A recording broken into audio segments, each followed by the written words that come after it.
It's day 2. You are now familiar with the parts, so let's dive into the second day of the 30-day English fluency journey. But before that, let's have a vocabulary review of the words yesterday and a quick quiz to really lock in the vocabulary words to your memory.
Here we have 5 words, and you guessed their corresponding synonym. Are you ready?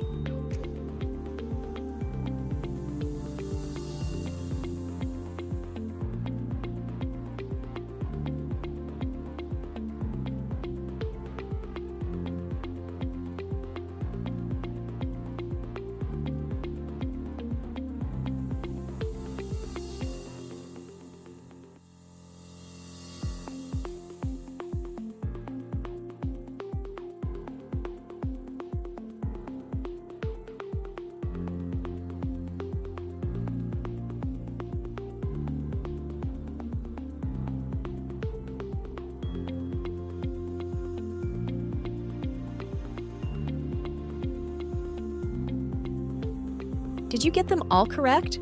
Congratulations, you have 5 new words stored in your brain, and you'll learn more vocabulary words if you subscribe to this channel. Here's the Part 1 question for Day 2. Remember, you have 5 minutes to write. Never let doubts creep into your brain, and remove the fears of committing mistakes. You can do it. Here's your question. How do you prepare your week to be more productive?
5 minutes is up.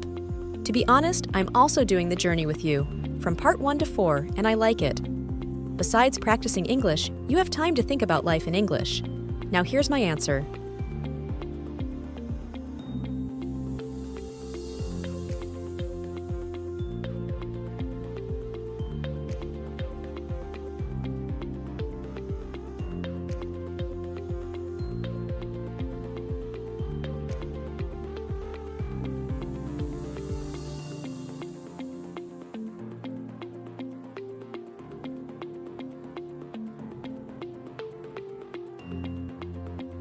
Are you ready for part 2?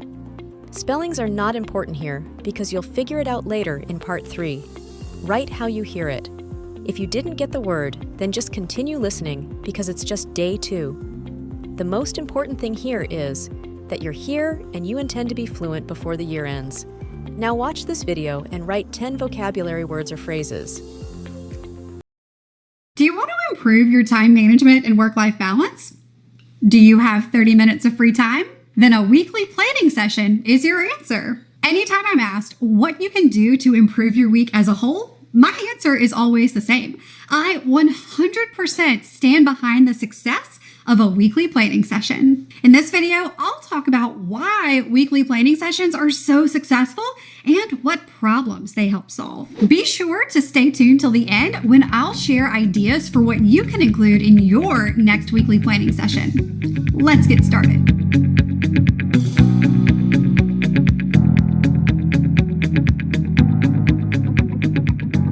If you like learning how to be more productive and make the most of your time during the day, be sure to hit that subscribe button. That way you won't miss any of my upcoming videos where I share time management tips that you can start using today. Now, what is a weekly planning session? It's nothing big or fancy. Like I said, it can take you 30 minutes or less to complete. You simply sit down and plan the week ahead of you. Here's why taking the half hour to do this is so helpful. Reason number 1, you know what to expect in the week ahead. This is your opportunity to zoom out and look at what's on your calendar for the upcoming week. Look at the week as a whole so you know what vibe to expect. Is this week going to feel hurried or rushed because you've got a lot of things on the calendar? Or is it going to feel chill and relaxed because you've got a lot of open space? Or is it somewhere in between? You can also set expectations with yourself and with others about what each day of your week will look like. What's top priority? What can you commit to on days that you have space available? What gets pushed to next week when you might have more capacity? If you've ever written a super long to-do list and only knocked out maybe 4 things off of that list, I'll bet you felt like you failed. Or you managed to knock 12 things off of your list, but those 12 things weren't incredibly important, so you're still left feeling stressed out. I actually have a video about choosing what's most important so you can tackle your to-do list with purpose, so be sure to check that out.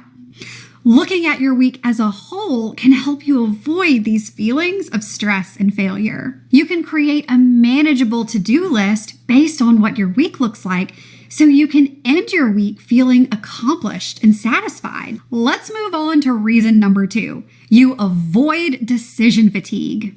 Have you ever felt like if you have to make one more decision at the end of the day, your head will explode? The average adult makes somewhere around 35,000 decisions each day, and 250 of those alone are just about food. What to eat, when to eat, do we buy takeout or cook? Do we need groceries? What's in the pantry? The more decisions we have to make, the worse we get at making decisions. A weekly planning session helps you avoid decision fatigue because you're making a bunch of decisions in advance instead of getting stuck making them when you're in the thick of it. Remember how many decisions we make regarding food alone? One of the best ways to avoid decision fatigue with your weekly planning session is to plan your meals in advance. You don't have to meal prep in advance unless you want to. Meal prepping involves cooking a big batch of food at the beginning of the week and portioning it out over the remaining days. Meal planning is simply deciding what you'll eat and when. Will you bring lunch to work? And if so,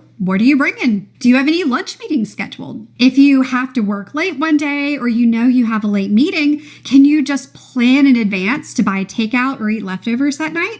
If you've ever gotten home at the end of a long day and opened up an empty fridge, you know how frustrating and annoying that feels. When you decide in advance, you can plan in advance. Oh, and if you want to make meal planning a regular thing, there's a link down in the description to an episode of the It's About Time podcast that you'll definitely want to hear. Aside from meal planning, there are so many other things that you can plan in a weekly planning session that can stop decision fatigue in its tracks. Which brings us to reason number 3. You can identify obstacles and potential solutions. A weekly planning session helps you identify any challenges you might face so you can come up with solutions before there's a real problem. Let me give you an example. When looking at the week ahead, you might notice that on Thursday, you've double booked yourself. You have a dentist appointment at the same time you're supposed to be leading a meeting at work. When you notice this conflict during your weekly planning session on Sunday, you can easily make a note to reschedule your doctor's appointment when the office opens on Monday. Or you can choose to reschedule that Thursday meeting and let everyone on your team know about the change. Now, imagine that you don't notice this conflict ahead of time.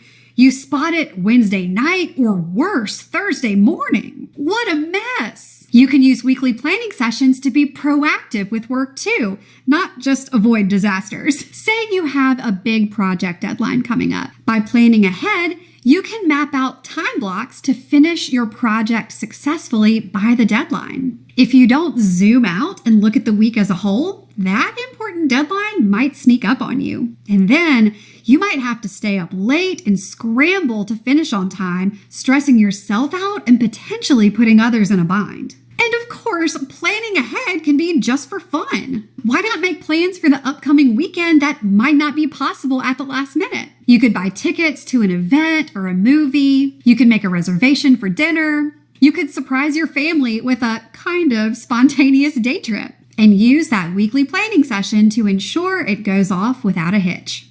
So there you have it, friends. 3 big reasons why you need a weekly planning session. 1, you get a bird's eye view of the week ahead. 2, you make a bunch of decisions at once, cutting back on decision fatigue. And 3, you spot potential obstacles and opportunities, and you can handle both in advance. And it all takes 30 minutes or less. But let's say you need a little bit more guidance on setting your priorities for the week. If that sounds like you, I encourage you to check out my Get a Game Plan workshop. In this workshop, you'll learn how to create a plan that enables you to win your week before it starts. Lesson 1 helps you decide what matters most. Lesson 2 helps you design your winning week. And lesson 3 teaches you to define your weekly game plan. Access the Get a Game Plan workshop in the link in the description below. And make sure to check out the rest of the links there that I mentioned in this video. Don't forget to subscribe so you don't miss my next video chock full of time management tips. I'll see you there. Before I give you the words I've written down, you have 10 minutes to search for the meanings and example sentences of the new vocabulary words or phrases you've chosen from the video. Your 10 minutes start now.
Time's up! If you weren't able to search for the meanings and example sentences of the vocabulary words and phrases, no need to worry because I got you.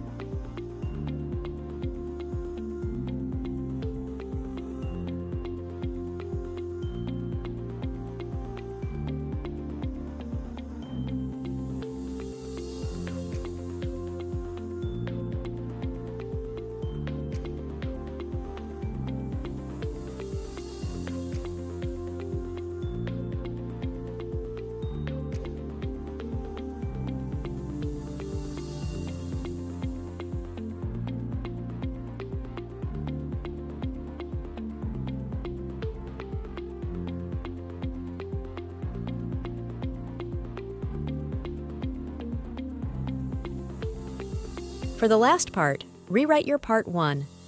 Highlight the words that you think you can change using the new vocabulary words or phrases. You can add sentences or rewrite sentences. Before you start writing, here's my Part 4 to give you an idea on how to do it.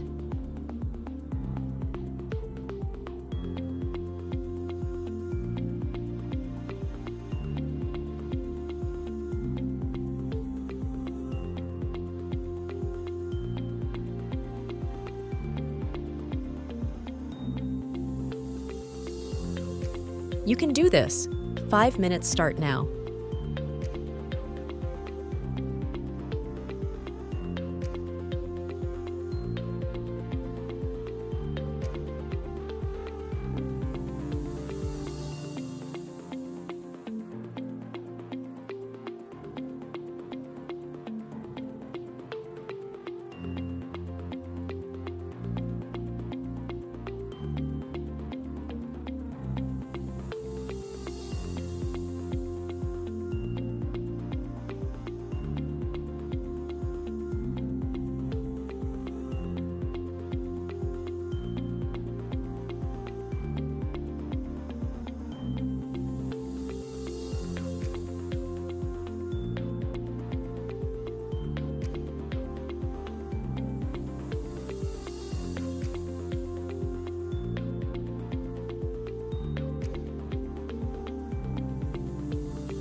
Congratulations, day 2 is done.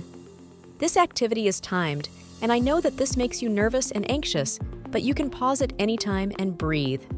It's super important to do this with a clear mind so you won't think that improving your English is a painful thing.